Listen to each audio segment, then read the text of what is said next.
Dans mon quartier, la violence devient un acte trop banal. Alors, va faire un tour dans les banlieues, regarde ta jeunesse dans les yeux. Ce film va vous mettre la fièvre.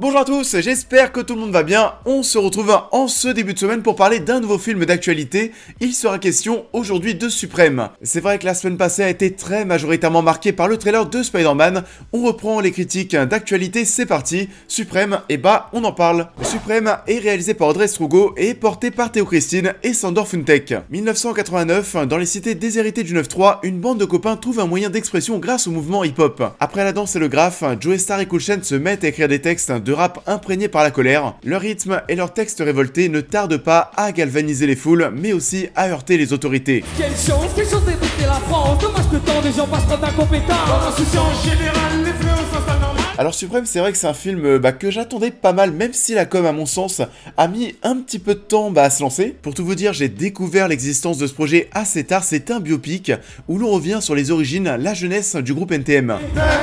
Le système qui nous pousse à l'extrême, mais NTM ne lâchera pas les rênes épaulés par toute la jeunesse défavorisée. J'aime bien les biopics sur des gens qui ont marqué une époque, qui ont laissé une grosse trace dans leur domaine. J'aime aussi beaucoup lorsque justement ces biopics parlent de musique, lorsque l'on revient sur des chanteurs ou des groupes de musique, dans des styles totalement différents musicalement. J'avais pas du tout aimé Bohemian, mais par contre Rocketman c'était excellent. Là cette fois-ci, on parle d'artistes français, on parle de rap, on parle de Joey Starr et de Cool Chain. Authentique car j'appartiens à la race de ceux qui restent à l'écart, radicalement opposés, sensationnel, à la une à l'appel, donc nique ta mère, les yeux ouverts, donc à l'endroit comme à l'envers, c'est clair. Du coup Suprême, qu'est-ce que j'en ai pensé? Dans l'ensemble, j'ai plutôt bien aimé, c'est plutôt bon, je pense qu'on s'accordera tous pour le dire. Il y a une très belle reconstitution de l'époque, que ce soit au niveau des vêtements, des décors, on reprend aussi quelques images d'archives, au niveau du langage aussi, etc. D'ailleurs ça, c'était vraiment le truc qui me faisait le plus flipper, et de loin la chose la plus casse-gueule, c'est très souvent compliqué de jouer pour des acteurs, des personnages de la street, qui parlent avec un langage très violent, des personnes qui s'expriment vraiment très mal, qui s'énervent vraiment tout le temps. Et ça c'est sûr que bon, si ça vous fait saigner les oreilles d'entendre des choses grossières, n'allez pas voir ce film parce que c'est ça pendant 2 heures. On parle quand même d'un groupe, de la genèse d'un groupe qui s'appelle NTM. Nique ta mère, vous imaginez bien le délire. En attendant, je vais jouer au commissariat, comme si on était dans un commissariat, pour décliner votre identité. NTM, ça veut dire quoi? Nique ta mère. Vous êtes de quelle nationalité, NTM? Nique ta mère.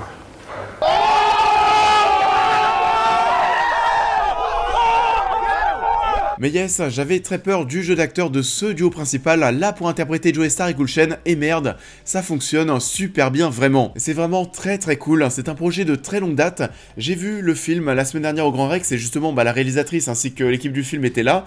La réalisatrice nous disait que ça faisait 5 ans qu'elle faisait ce film. On parle donc de 5 longues années, vu le résultat, et bah bravo à elle. Les comédiens ont eu aussi beaucoup de temps pour répéter. Ils ont eu du temps pour se mettre dans la peau de leurs personnages respectifs avant de tourner les scènes officielles, et ça se sent. On est sur un résultat qui est très crédible. Redescends, si je monte pas sur scène avec toi, t'es invisible. Le monde de demain, quoi qu'il advienne, nous appartient. Tu vois pas que t'es en train de tout niquer là? C'est une vraie prouesse, surtout qu'en plus de ça, il y en a un des deux, alors il le disait à l'avant-première, je crois que c'est l'acteur qui... ouais, c'est celui qui joue Joey Starr, qui disait justement que le rap, la musique urbaine, et bah c'était pas trop sa came, qu'il a presque découvert tout ça avec le film. Il a kiffé cette immersion dans ce projet, aujourd'hui il a développé un attrait pour cet art, ça rend la performance et l'histoire encore plus forte, encore plus symbolique. Ça marche très bien sur ce point, et heureusement parce que c'est le cœur du long métrage. C'est crédible, on va les voir s'embrouiller, fumer, se rentrer vraiment dedans, c'est eux qui chantent, c'est une vraie performance au niveau des intonations de voix, là aussi ça fonctionne. On n'aura pas de deuxième chance, tu comprends ça?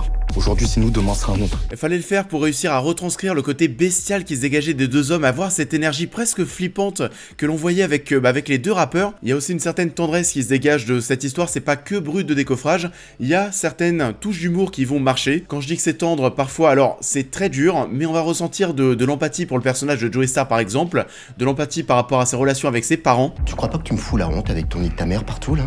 Je vois ce nom débile là partout sur les murs. Joey Starr. Faut être intelligent pour faire de la musique. Je veux plus te voir.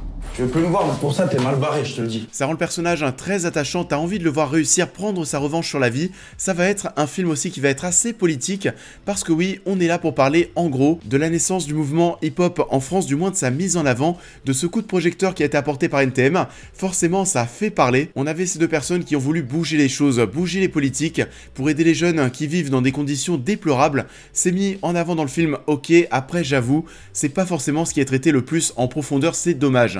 Il vit dans un immeuble laid, avec une société qui détourne le regard. La prochaine fois, je me ferai tatouer un drapeau bleu, blanc, rouge sur le cul, histoire de faire gagner du temps à tout le monde. Donc yes, très globalement, c'est vrai que c'est un beau projet, maintenant c'est pas non plus le film de l'année, les acteurs sont top, l'écriture est bonne, la partie visuelle est bien travaillée, surtout je trouve les séquences de nuit où en intérieur on a aussi cette photographie qui fait assez sale, où on sent vraiment ce mouvement hip-hop qui vient en gros des souterrains, ça vient tout en bas, c'est caché et petit à petit le rap va être mis en lumière. DJ Codekiller s'est occupé des musiques du film, c'est top, ça colle au maximum à l'esprit de cette époque, à cette fin des années 80, début des années 90, j'insiste d'ailleurs sur ce point, attention, il s'agit bien d'une histoire qui se focalise sur le tout début d'NTM. On voit des choses qui s'étalent simplement sur 3-4 ans jusqu'à leur premier zénith en 1992.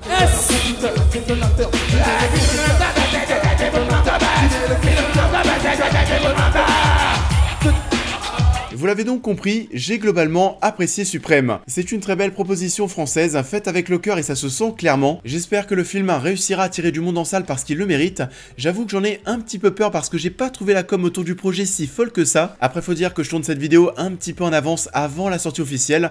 Je ne sais pas du coup si le film sera très bien distribué en France, j'en ai un petit peu peur. J'en sais trop rien, du coup on verra.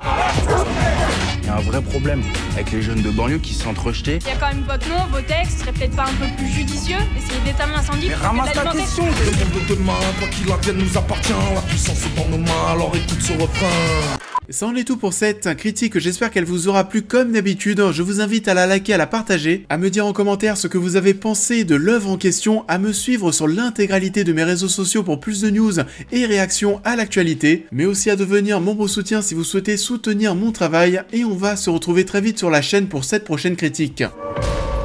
Honey, we need to go now. Lock the gates. Claire, why are you back here? This whole town's been poisoned. On va donc se retrouver normalement demain très rapidement sur la chaîne pour parler du nouveau Resident Evil. J'aurai de même pas mal de choses à vous dire, on se retrouve très bientôt pour parler de tout ça. En attendant, je vous souhaite à tous un très bon début de semaine et je vous dis à très vite.